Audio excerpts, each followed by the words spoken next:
আসসালামু আলাইকুম আরহামাতুল্লাহ। কেমন আছো সবাই? আশা করি অনেক ভালো আছো। আজকে আমরা দেখব ভার্বাল নাউন। ভার্বাল নাউন কাকে বলে এবং ভার্বাল নাউন চেনার উপায়সমূহ। ভার্বাল নাউন বলতে কি বোঝায়? যেমন যখন কোনো ভার্ব, তাহলে যখন কোনো ভার্ব, এই ভার্ব আমরা জানি ভার্ব কি? ভার্ব হচ্ছে যা কাজ করা বোঝায়। যখন কোনো ভার্ব প্লাস আইএনজি রূপ গঠন করে প্রিপোজিশনের পূর্বে বসে অথবা অন্য কোনোভাবে নাউনের কাজ করে তাকে ভার্বাল নাউন বা ভার্বাল আনকাউন্টেবল নাউন বলে। তো তোমরা যদি না জেনে থাকো তাহলে জেনে নাও যে ভার্বাল নাউনগুলো সাধারণত আনকাউন্টেবল হয়। সকল ভার্বাল নাউনগুলো হচ্ছে আনকাউন্টেবল নাউন হয়। সেই ক্ষেত্রে আমরা ভার্বাল নাউনটিকে কি বলবো? Verbal uncountable noun. ভার্বাল নাউনও যেটা সেটাই আবার ভার্বাল আনকাউন্টেবল নাউন। তো তাহলে যখন কোনো ভার্ব প্লাস হচ্ছে আইএনজি রূপ গঠন করে এই প্রিপোজিশনের পূর্বে বসে অথবা অন্য কোনোভাবে নাউনের কাজ করে, তাহলে ভার্ব প্লাস আইএনজি রূপ গঠন করে ভার্বের সাথে আইএনজি রূপ গঠন করে প্রিপোজিশনের পূর্বে বসে অথবা অন্য কোনোভাবে নাউনের কাজ করে তাকে আমরা বলবো হচ্ছে ভার্বাল নাউন। আর ভার্বাল নাউন মূলত হচ্ছে ভার্বাল আনকাউন্টেবল নাউন। আমরা জানি নাউন হচ্ছে গণনার দিক দিয়ে দুই প্রকার, একটা হচ্ছে কাউন্টেবল আর একটা হচ্ছে আনকাউন্টেবল। তো আনকাউন্টেবল নাউন কাকে বলে? যেগুলো হচ্ছে গণনা করা যায় না। যেমন ওয়াটার, ওয়াটার হচ্ছে পানি, এটা গণনা করা যায় না, সেদিক থেকে ওয়াটারকে আমরা বলবো হচ্ছে আনকাউন্টেবল নাউন। সেরকম ভাবে ভার্বাল নাউনগুলোই, সকল ভার্বাল নাউনগুলোই ভার্বাল আনকাউন্টেবল নাউন হয়ে থাকে, যা মূলত ভার্ব থেকেই তৈরি। ভার্ব থেকেই তৈরি, ভার্বের সাথে আইএনজি রূপ গঠন করে যেটা নাউনের কাজ করে সেটা হচ্ছে ভার্বাল নাউন। তাহলে আমরা দেখলাম ভার্ব থেকে হচ্ছে ভার্বাল নাউনটি উৎপত্তি হয়। যেমন ভার্বের সাথে আইএনজি রূপ গঠন করেই যার নাউনের কাজ করে সেটা হচ্ছে ভার্বাল নাউন। যেমন ইহা মূলত ভার্ব থেকে তৈরি হয়ে শুধু নাউনের কাজ করে বিধায় একে নাউন বলা যায়। তাহলে এই ভার্ব প্লাস আইএনজি যুক্ত হয়ে ইহা মূলত ভার্ব থেকেই তৈরি হয়। যেমন ভার্বের সাথে কি হয়? আইএনজি যুক্ত হয়ে যেটা নাউনের কাজ করে সেটাই তো আমরা বলবো ভার্বাল নাউন। সেই দিক থেকে ভার্ব থেকেই তৈরি হয়ে শুধু নাউনের কাজ করে বিধায় একে আমরা বলবো ভার্বাল নাউন। আবার তাকে নাউনও বলা যায়। এরূপ নাউন খুঁজে পাওয়ার সাধারণ গঠন হলো, যেমন থাকবে দা, আর্টিকেল দা, তারপরে ভার্বের সাথে আইএনজি থাকবে, প্রিপোজিশনের আগে থাকবে।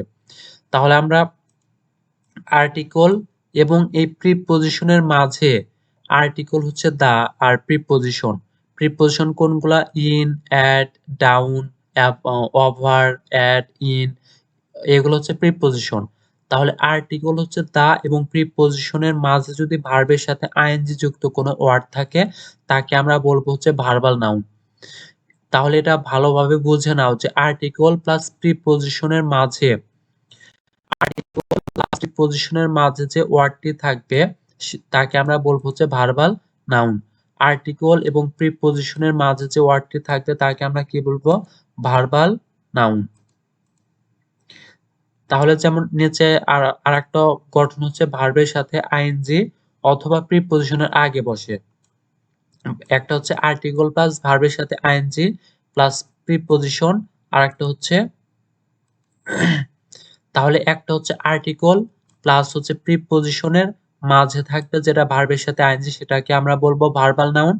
আর আরেকটা হচ্ছে প্রিপোজিশনের আগে যেটা থাকবে, শুধুমাত্র প্রিপোজিশনের আগে যেটা ভার্বের সাথে আইএনজি যুক্ত ওয়ার্ড থাকবে, নাউন থাকবে, তাকে আমরা বলবো হচ্ছে ভার্বাল নাউন। তাহলে একই কথা যে প্রিপোজিশনের আগে যদি কোনো এই প্রিপোজিশনের আগে যদি কোনো ভার্বের সাথে আইএনজি যুক্ত কোনো ওয়ার্ড থাকে তাকে আমরা বলবো কি? Verbal noun. যেমন আমরা দিয়েছি, যেমন the reading of history is interesting, মানে ইতিহাসের the reading of history, the reading of history is interesting, ইতিহাসের পড়াটা হচ্ছে চমৎকার, আনন্দদায়ক। তো সেদিক থেকে আমরা এই রিডিংটাকে কি বলবো? রিডিংটা হচ্ছে একটি ভার্বাল নাউন। কি কারণে? দা আর্টিকেল হচ্ছে দা, তারপরে প্রিপোজিশন হচ্ছে অফ। আর এই জায়গায় 90% প্রিপোজিশন অফ থাকে। আর্টিকেলের পরে ভার্বাল নাউনের পরে অফ থাকে, প্রিপোজিশন 90% ক্ষেত্রে অফ থাকে, অন্যান্য দু একটি বিষয় হতে পারে। তাহলে এই ক্ষেত্রে যেহেতু আর্টিকেল দা আছে, এই যে আমাদের সূত্রই বলে দিচ্ছে আর্টিকেল দা আছে, তারপরে প্রিপোজিশন হচ্ছে অফ আছে, তার মাঝখানে ভার্বের সাথে আইএনজি আছে। যেমন ভার্ব হচ্ছে রিড, আমরা জানি রিড মানে হচ্ছে পড়া, রিডটা হচ্ছে একটি ভার্ব, আর ভার্বের সাথে কি হয়েছে? আইএনজি যুক্ত হয়ে নাউন হয়ে গেছে, আর সেটা হচ্ছে আর্টিকেল এবং প্রিপোজিশনের মাঝে হয়েছে। সেই ক্ষেত্রে আমরা রিডিংটাকে জায়গায় বলবো হচ্ছে ভার্বাল নাউন। এবং আরেকটা হচ্ছে the writing of a good letter is difficult. তাহলে আমরা এই নাউনটিকে কি বলবো? রাইটিং নাউনটাকে আমরা, এই রাইটিং হচ্ছে একটি ভার্বাল নাউন, কারণ এবং যেটাই ভার্বাল নাউন, যেমন এর জায়গায় হচ্ছে রাইটিং, আর এর জায়গায় হচ্ছে রিডিং, এই দুইটাকে আমরা ভার্বাল নাউন বলবো। কিন্তু এ জায়গায় এই দুইটা ভার্বাল নাউনকে আমরা আবার কি বলবো? সেটা হচ্ছে আনকাউন্টেবল ভার্বাল নাউন। যেমন রিডিং, এই রিডিং হচ্ছে পড়া, এটাকে আমরা গণনা করতে পারি না।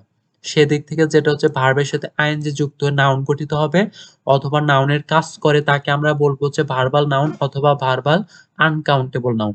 আর ভার্বাল নাউন গুলো হচ্ছে আনকাউন্টেবল নাউন হয়। তাহলে এই জায়গায় যেমন রিডিংটাকে আমরা বললাম হচ্ছে আনকাউন্টেবল নাউন এবং ভার্বাল নাউন, সেদিক থেকে আর্টিকেল দা হচ্ছে আর্টিকেল, আমাদের সূত্রই বলে দিচ্ছে আর্টিকেল, তারপরে আছে অফ হচ্ছে একটি প্রিপোজিশন, এই প্রিপোজিশন হচ্ছে একটি অফ। তাহলে আর্টিকেল এবং প্রিপোজিশনের মাঝে ভার্বের সাথে আইএনজি যুক্ত ওয়ার্ডটি হচ্ছে ভার্বাল নাউন হয়। যেমন রাইটিং, রাইট মানে হচ্ছে লেখা, রাইটের সাথে আইএনজি যুক্ত হয়ে রাইটিং হয়ে গেছে, রাইট। রাইট মানে হচ্ছে লেখা, রাইট হচ্ছে একটি ভার্ব, রাইটের সাথে আইএনজি যুক্ত হয়ে সেটা আর্টিকেল এবং প্রিপোজিশনের মাঝে বসে সেটা আনকাউন্টেবল অথবা ভার্বাল নাউন হয়ে গেছে। আর ভার্বাল নাউন গুলাই হচ্ছে uncountable noun, verbal uncountable noun.